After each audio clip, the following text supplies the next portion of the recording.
There is an animal more like us than we ever imagined. Chimpanzees are predators. They hunt because they like meat. An animal with a deadly side. They hunt anything that's small enough to get. They chew the hands and the feet and the guts first. An animal that attacks its own kind. They would hold him or grab him, bite him, hit him, stomp on him. An animal whose dark side we seem to share.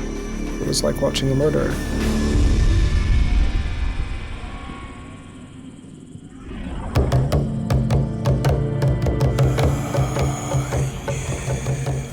In the heart of equatorial Africa, a series of bizarre killings is being investigated.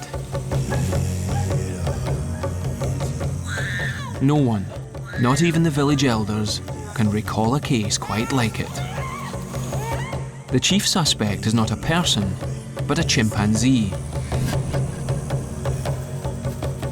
In pursuit of the killer is Kateba Deo, ex-tracker at the local chimpanzee research project, now Africa's #1 chimp detective. The setting for the drama is a patchwork of fields, forests, and tea plantations. Welcome to Uganda and the green hills of Ruteete County.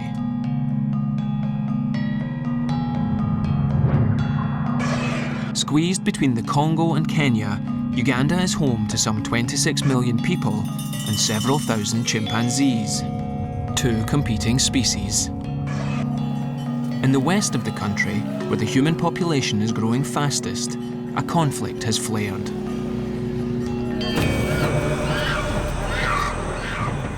The past 7 years have seen 15 attacks by chimps on young children, over half of them fatal. As we follow this unprecedented trail of attacks, we'll discover that chimpanzees have a dark side that few of us could have imagined. It's a dark side that will shake us, not just because we are its victims, but because it will confront us with a truth about ourselves.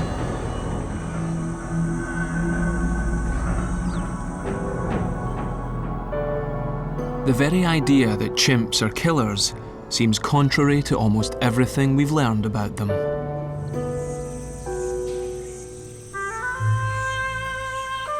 For over 40 years, our observations of wild chimpanzees have revealed an animal of singular sophistication.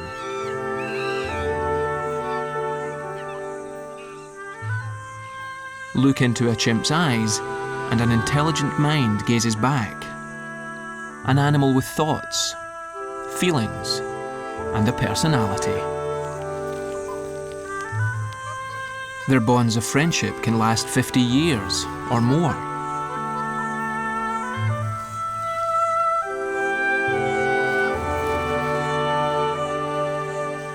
Chimps even have the beginnings of culture. They pick up and pass on the skills of their own particular group. Some scientists suspect that chimpanzees actually have a sense of wonder.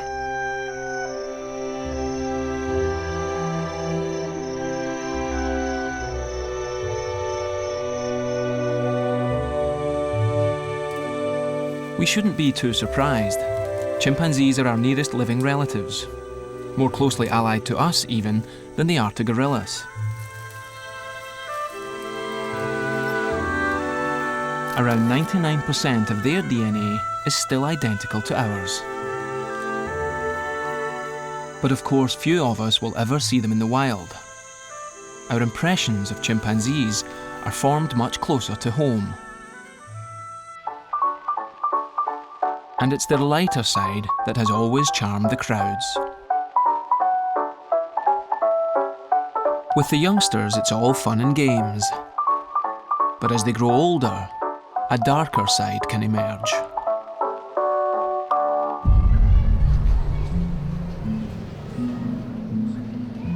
On the 11th of April 1994, at a zoo in England, volunteer keeper Angelique Todd set out to feed the chimps.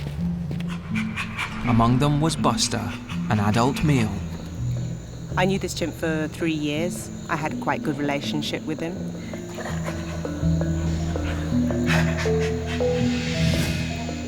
Male chimpanzees in captivity in general, you have to be careful with them. They're one of the most dangerous animals in a zoo. They can be very aggressive and very feisty. So you always are cautious.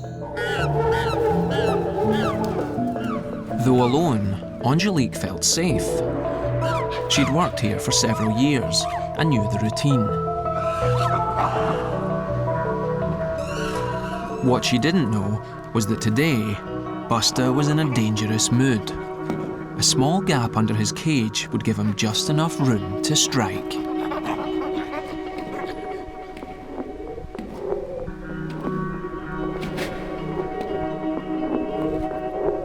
He saw his opportunity and he took it.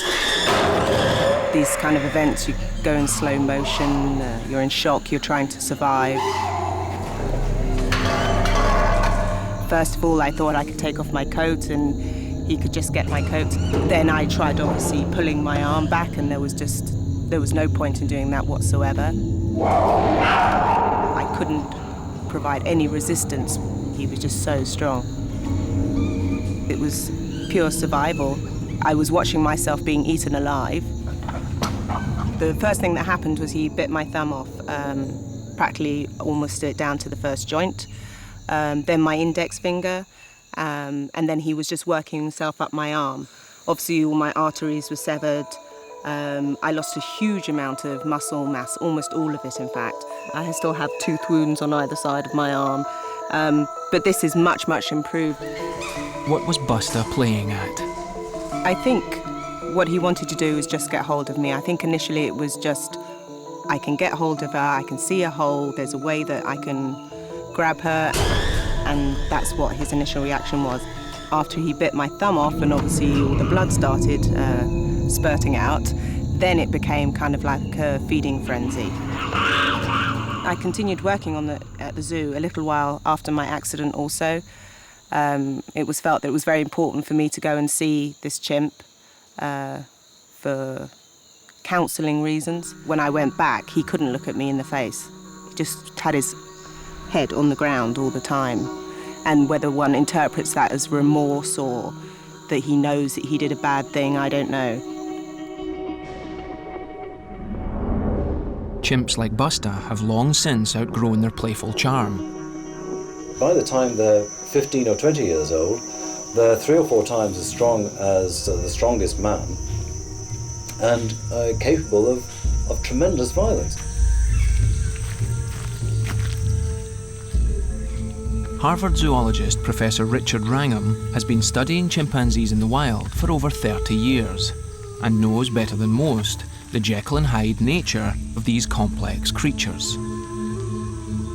At one extreme of this contradictory nature is something he finds utterly compelling.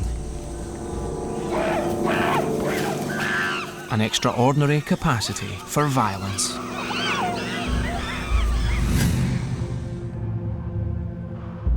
Wrangham's research project is in western Uganda, in Kabale National Park. It's prime chimp habitat, dense rainforest, right up to the boundary. Outside the park lie the fields and villages of Ruteete County, home of our chimp detective Katiba Deo and his growing homicide investigation. With chimps and people coming into contact more often, Wrangham's concerns have spread beyond his own research. You get sightings in the village areas, sometimes several a week, of chimpanzees. Sometimes in a month, the chimpanzees encounter children at close quarters within 5 or 10 meters, half a dozen times.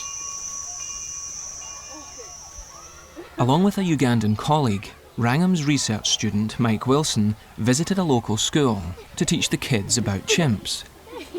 He was surprised, though, by what the kids told them. We asked the school children what they knew about chimpanzees. And one of them said, oh, well, they attack people. They kill children. And donor said, have you seen this? Have you ever seen a chimpanzee attack someone? How many in this room have seen a chimpanzee attack someone? And they all raised their hands.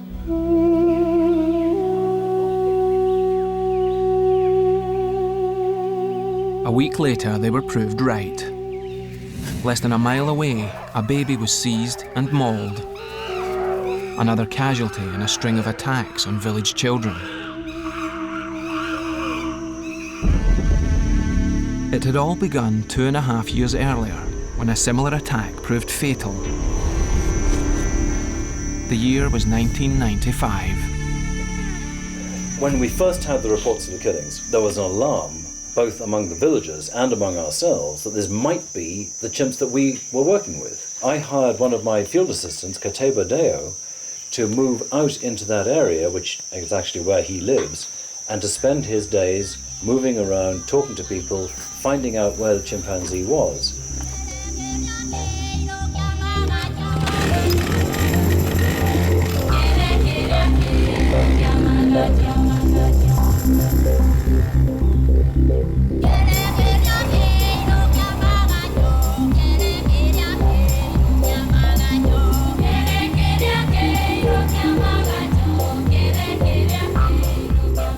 So it was that Captivity became a one-man detective agency.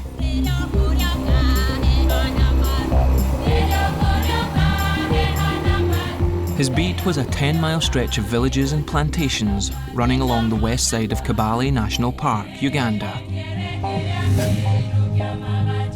The case was a clear-cut homicide, and his prime suspect was an adult male chimp, identity unknown.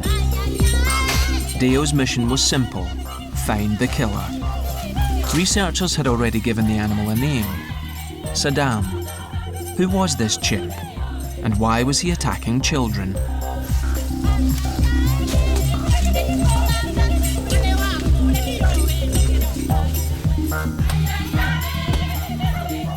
As he set about gathering intelligence, Deo found himself besieged by villagers.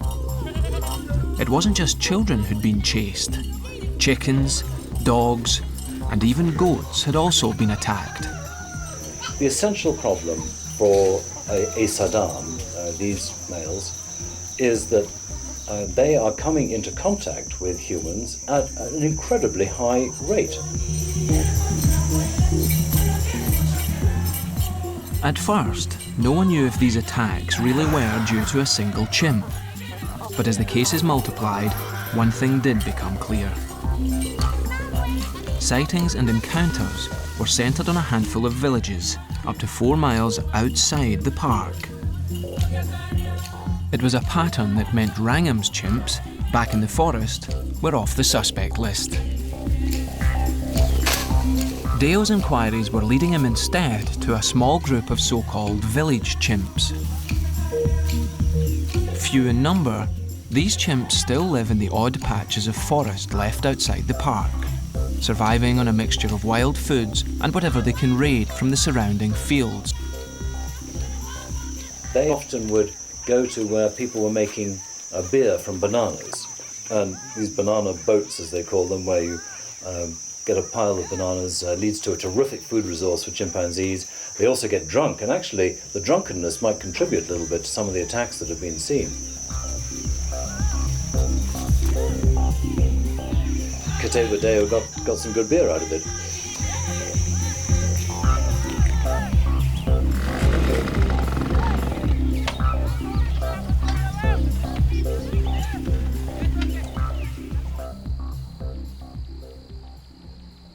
The search was becoming more focused. With the park chimps off the hook, the village chimps were in the dock. And with more information, the case was beginning to stack up.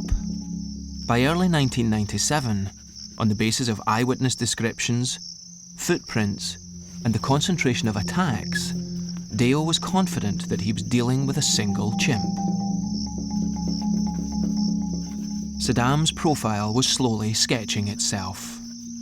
He was large, probably in his late 20s, and usually moved alone. But the reason for his attacks was far less clear. Was he a one-off, deranged in some way? Maybe he was injured and unable to feed normally. Or was the truth more chillingly simple? Could it be that chickens, goats, and children were just easy prey?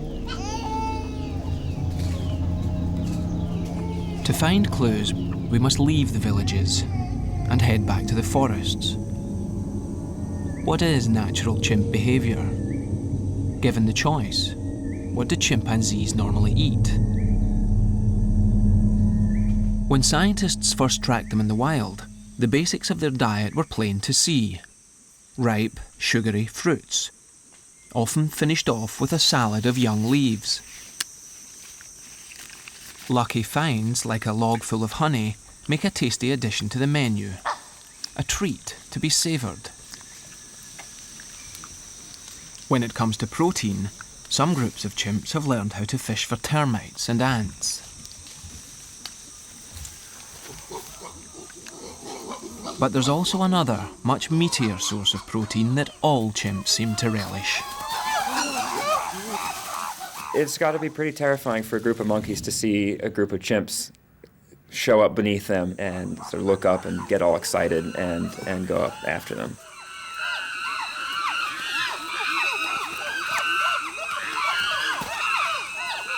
Ian Gilby has just spent 4 summers studying the hunting behaviour of wild chimpanzees.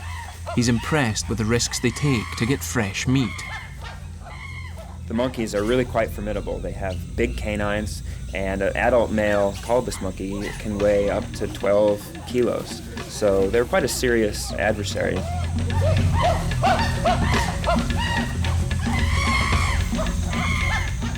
The male monkeys try pretty valiantly to defend their group against the chimps.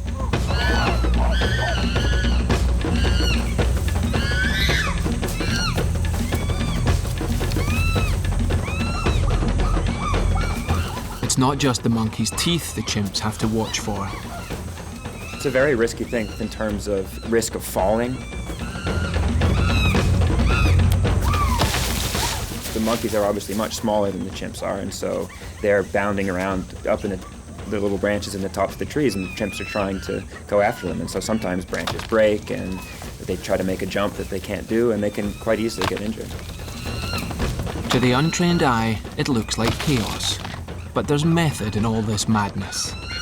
The chimpanzees seem to be targeting the babies and the juveniles. The younger ones, the meat is more tender, or they're easier to catch, but they do tend to prefer them. They often ignore the males or try to throw the males out of the way or hit them out of the way and get up to the infants and the juveniles.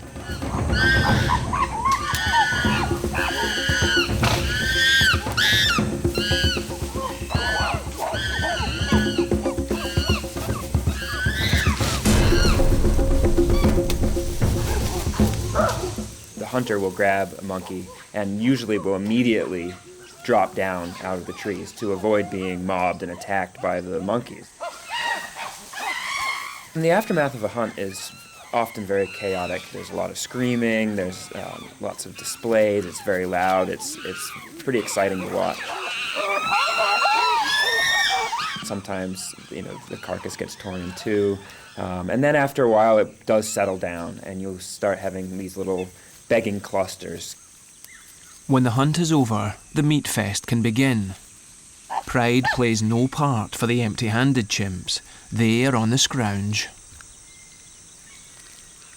Begging ranges from just sitting and staring at the carcass to actually pulling on it, to actually putting their hands over the possessor's mouth. And so you can see him sort of moving away, turning all the time, and eventually giving up what he's got just so that he doesn't have to keep on doing that.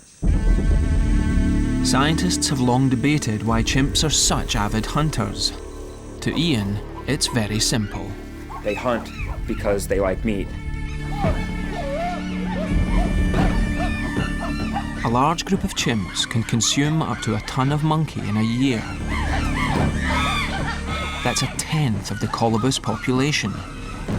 Chimps eat more meat than any other primate, except for humans. The forest provides plenty of fresh meat for the red-blooded chimps. But cut down the trees, and their wild prey disappears. Back in western Uganda, in Ruteete County, one consequence of deforestation was becoming all too clear. By May 1997, Saddam, the killer chimp, had struck several times. Details of his attacks were now piecing together. The pattern looks very much like hunting, because what the males are doing is grabbing an infant, just immobilizing them and taking them away, and they're immediately eating them, and they eat them in the style in which they eat monkeys. They chew the hands and the feet and the guts first.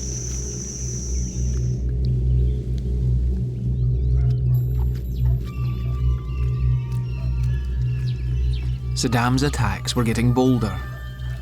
The presence of women and older children was no longer a deterrent, and he was moving further from the forest in search of victims. I was 10 years old when it happened. The chimp came from the forest.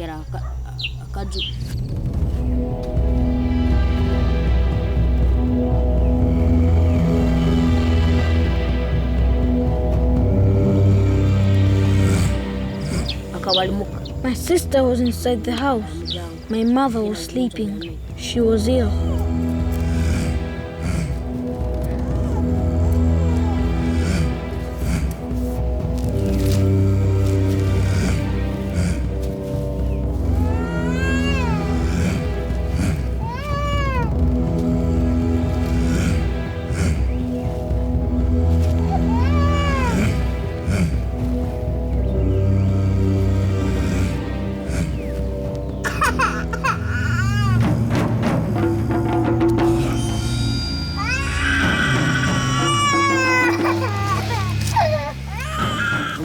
The chimp put his hand inside the house and took my sister.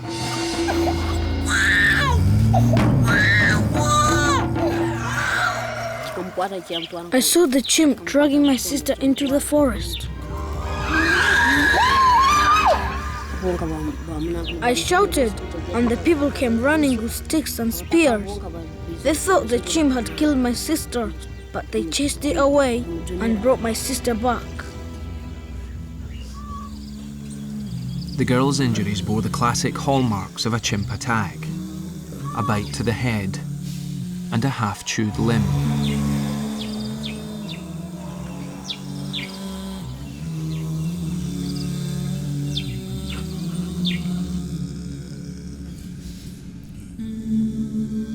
On September 16th, 1998, Saddam struck yet again, killing a 1.5-year-old girl. For the villagers of Ruteete, it was the final straw.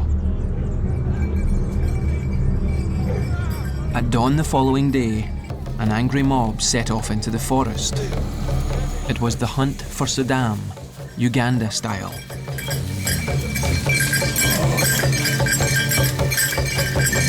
When the authorities got wind of it, they called in their own marksmen. Okwilo and Makuro worked for the Wildlife Service, busting poachers. Now they had orders to take out a rogue chimp. We followed the track of Saddam, chasing with dogs.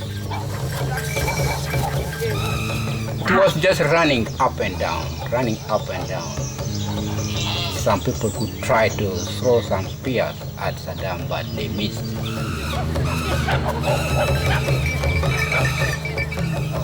Saddam was making a lot of noise, and the dogs were also barking at Saddam. Saddam became very tired at around 1 p.m. He climbed the first tree. He was shot, fell down. People surrounded Saddam. Saddam was speared by several other people, and Saddam died at last.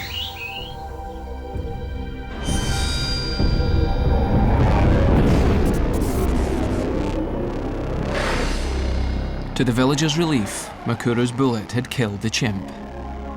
They had hung him up almost in a crucifixion pose. They'd splayed him up with tied up his arms, and hundreds of people had gathered around from all over to see him.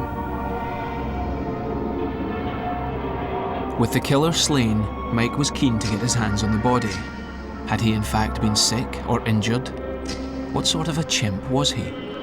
We cut him down from where he was hung up and took him back to the park and did a postmortem and weighed him. He was a big, healthy male. He must have been over 100 pounds, maybe 110 pounds. Very muscular and healthy. His bones told the same story.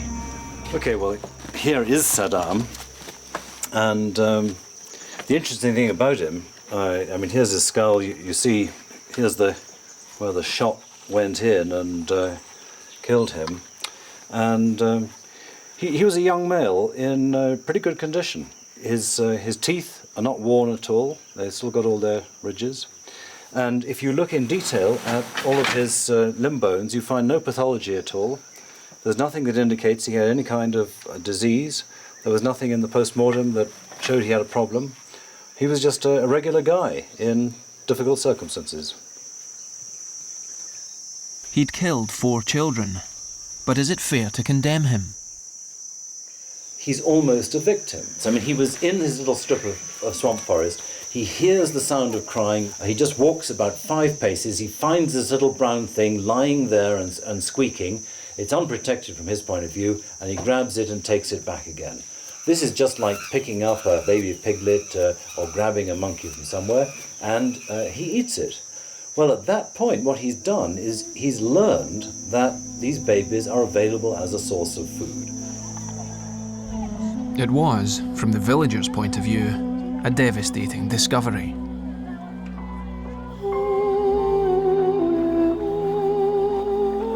Yet there was nothing unnatural about the chimp's behaviour. He was just a wild animal in the wrong kind of place. After his death, the attacks stopped. Deo's theory of the single serial killer had been right. This time. But with increasing contact between people and chimps, this, as we shall soon see, is not the end of the story.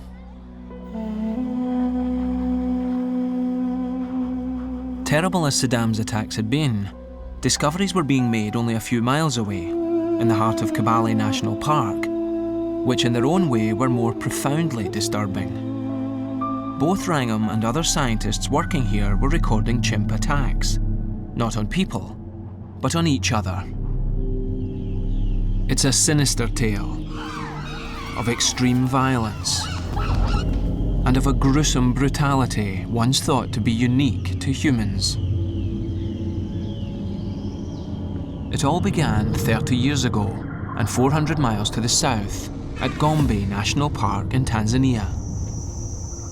And I was there during the phase when we were discovering that territorial behaviour was a systematic part of what they did. So what I'd seen was small groups of chimps penetrating deep with complete quiet into neighbouring areas, apparently looking for opportunities to find others.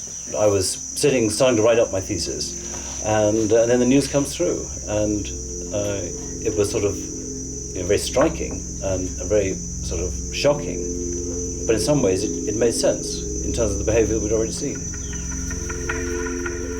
What observers back in Africa had just seen was a group of adult male chimps deliberately seek out and kill one of their own kind.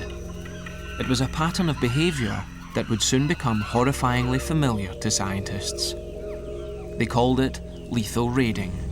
When the early reports came out from Gombe in the 1970s, when the observers first saw these things happen, they were astonished and appalled, and they thought that chimpanzees lived peacefully with their neighbors.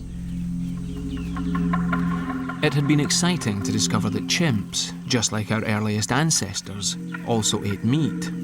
Now, scientists were faced with a more unsettling fact. Our closest living relatives didn't simply hunt monkeys, they also hunted each other. Only this wasn't killing for food. The victims weren't being eaten. It was killing for the sake of killing. Bill Wallauer, a scientist who continues the work at Gombe, has been on patrol with the chimps dozens of times. You know it's going to start when males who aren't particularly good friends within the community start grooming one another. Maybe one will sit down and kind of bristled and tense. Another one comes in, and this big group of males just starts grooming one another. They may be getting into a life and death situation by going on these patrols and meeting other males from other communities. And they sit there and kind of psych themselves up. And then they set out. Single file line, very quiet. You really know you're on a patrol when that kind of radio silence is in effect. So it's a really different atmosphere. It's extraordinary. Males will stop on a ridge and look down into the home range of the next community over, even climbing trees and looking 15, 20 minutes at a time, and looking at one another, kind of trying to signal off one another whether or not they see something that might be a threat. Deep into hostile territory, and the enemy is sighted. When two big groups see each other, then all hell breaks loose. They'll pound the ground, they'll roar, they do this deep ooh, ooh, ooh, ooh, this resonating roar. The key is you sound as big and strong as you can.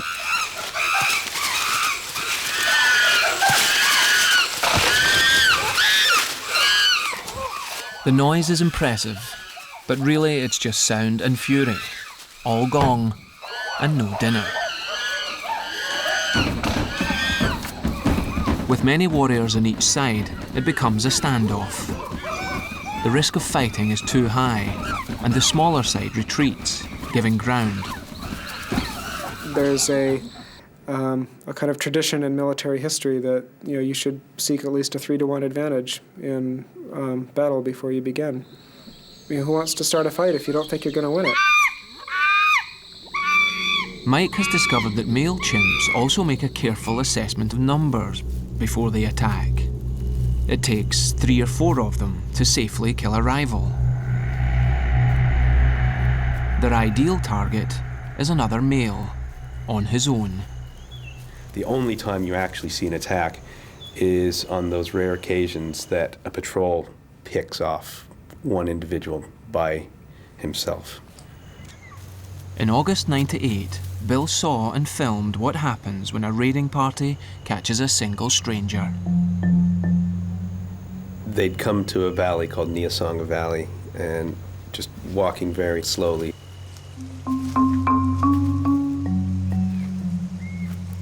Looking up in the trees and moving as if they were intent on finding someone. It was just extraordinary, just kind of 1 foot down and then stop and listen and then another. And I got a shot of Frodo's feet as he was going through this vegetation, just ever so lightly stepping and then the next foot down.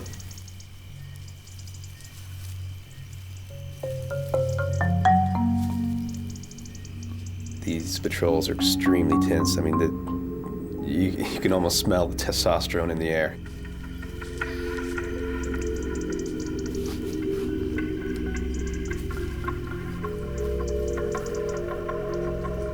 They were hunting this young male out. Eventually, the male flushed and tried to get away. When they do find somebody, all that tension is released. One of the hardest things I've ever seen in my 11 and a half years of following chimps around the forest is this attack.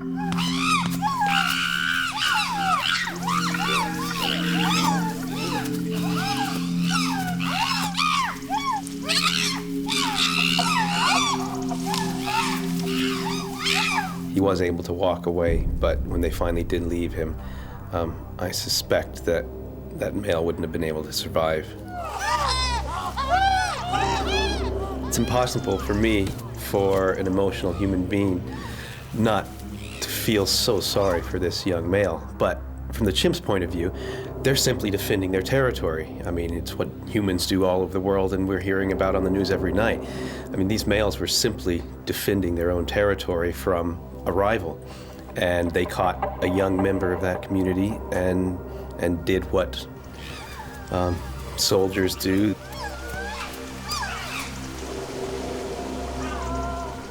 To this day, I carry those emotions of watching that attack and seeing the look on that chimp's face as he was caught and beaten.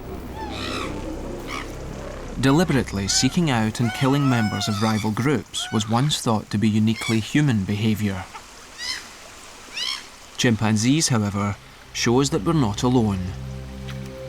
They suggest that our killing ways may be embedded deep in our evolutionary past. We now know that stealthy patrols, where adult males seem to be looking for a lone victim, are characteristic of chimp groups right across Africa. In Kabale, where Wrangham works, 9 such lethal attacks have been recorded. In Kanyawara, we've had one of our males killed by neighbours to the south. We've had our males kill another male to the north. And Ngogo, where they've got these huge groups of 25 males, then you have, I think it's now 7 kills that they've seen in the last 6 years. One of these attacks was witnessed and filmed by chimp researcher Professor David Watts. Several Ngogo males started to climb up this tree. The male who was up there tried to climb from there into an adjacent tree, but the top broke and he crashed to the ground, at which he tried to run off, but all the others ran off after him. By the time we got to where they had stopped, they had caught him. He had up to 15, 20 other chimps piling on top of him or around him.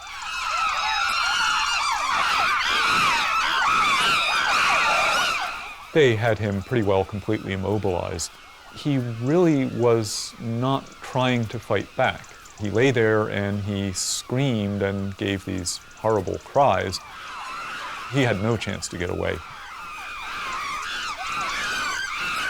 What was happening was individual males were jumping in and out. They would hold him or grab him, bite him, hit him, stomp on him, and then let go, move off a little bit, maybe give a display, even charge at another one of their fellow Ngogo males, but then come back and jump on him again. The male was still alive, but at that point, even when they did again briefly let go, he couldn't move anymore.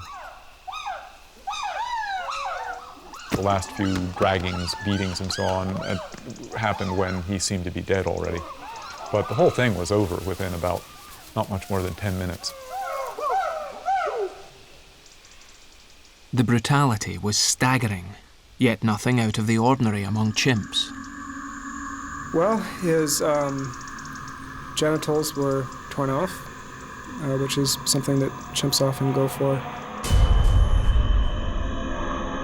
He had been spread-eagled, and all of his wounds were on the front side.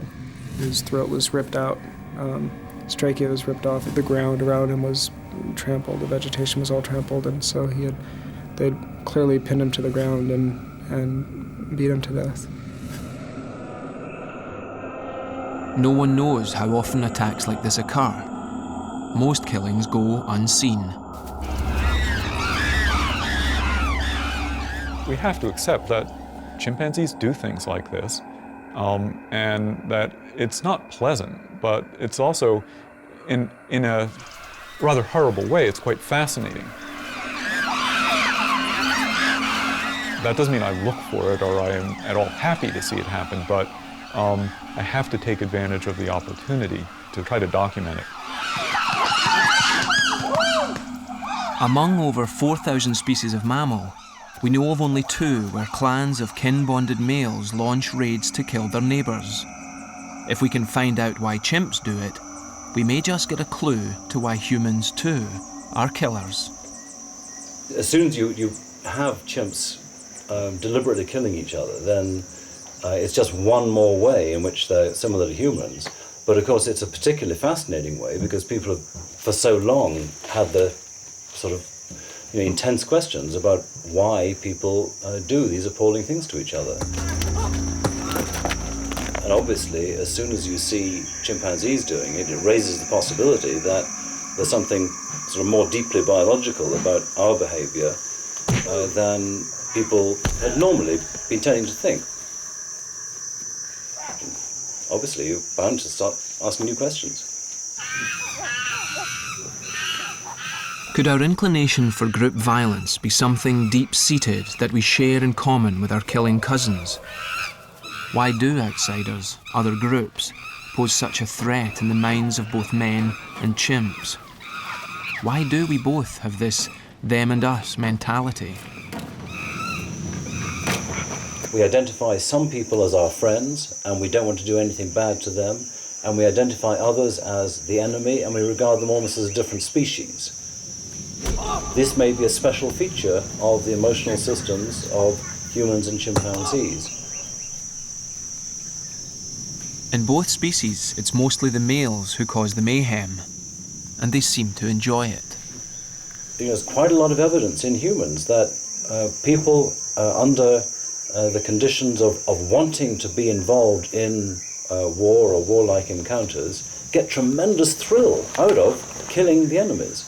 It's certainly the way that chimpanzees look. I think it is fair to say that a kind of chimpanzee mob psychology exists. They lose their individuality in ways that have some fundamental similarity to what can happen in humans. All too easily, this dark psychology that we share with chimps can lead us to do terrible things. But is this the end of the story? It's hard to live with the notion that as a species we've been subject to selection for things that we revile. The joy of killing, the determination to be dominant. It's hard to accept all that stuff, but it's much more sensible to try and really expose ourselves to the awful truth about who we are, and then look forward to being able to do something about it. While mankind struggles with this complex challenge, there's another problem back on the outskirts of Kibale. After 2 years of peace, post-Saddam, Captivity has picked up the trail of a second killer.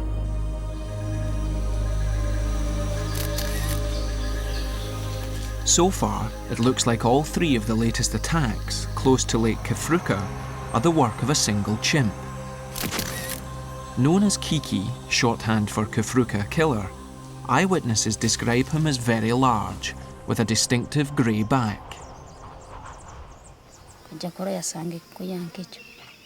It was Wednesday morning. We went out to our field to collect potatoes. Annette had brought along her baby and her mother.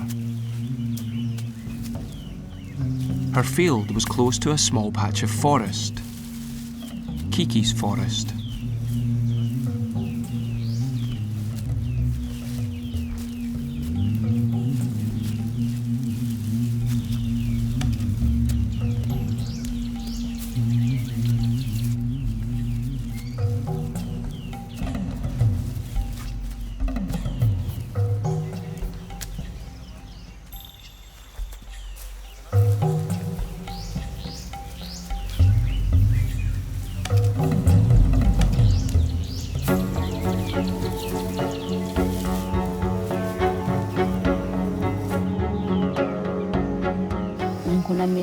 I picked my baby up from the ground with a kanga and prepared to take him on my back.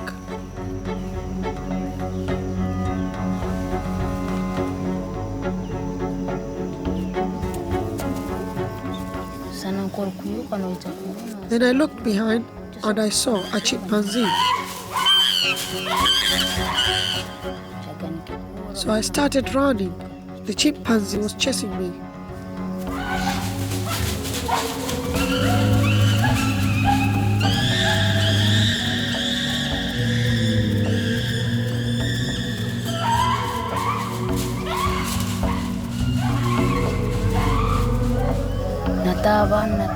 I ran and ran, but then I fell. It grabbed my baby and took him away. I started crying. My mother ran to our nearest neighbor. A man came back with a stick. He went into the forest, following the tracks of the chimp.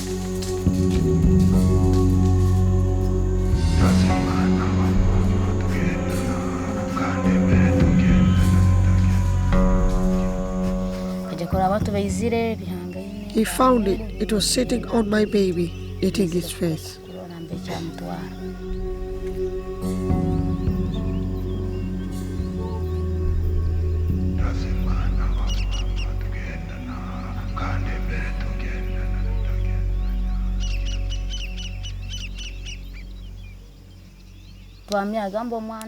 My baby was still alive, but not in a good condition. When I looked at him, he was all red with blood, and parts of the flesh were eaten by the chimp.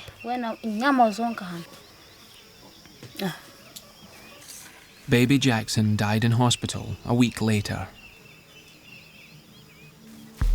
Kiki is still at large, though he hasn't struck now for over a year. To Annette and the other villagers around Lake Kafruka, he remains a danger. But he's also just a symptom of an intense and growing conflict between people and wildlife. Throughout Africa today, the remaining forests, especially outside of protected areas, outside of national parks, are being cut down. Human populations are growing, and people are making room for their crops. And as people cut into places where chimpanzees live, the chimpanzees have nowhere else to go. And so they do their best to make a living in the small forest patches that remain, and go from one forest patch to the next. Western Uganda alone has lost hundreds of square miles of forest in just the last 10 years, mostly to make way for fields and tea plantations. The chimps who once lived in these forests have lost their home. As they try to adapt to their new, human-dominated world, they'll continue to encounter people. Humans and chimps live in the same areas, and obviously chimps are opportunistic hunters, and they occasionally do grab a tiny infant as a food source. And that, from a human point of view, that seems like a horrible thing, but it is just a chimp being a chimp. Deo can solve the individual cases, but is there an answer to the wider problem?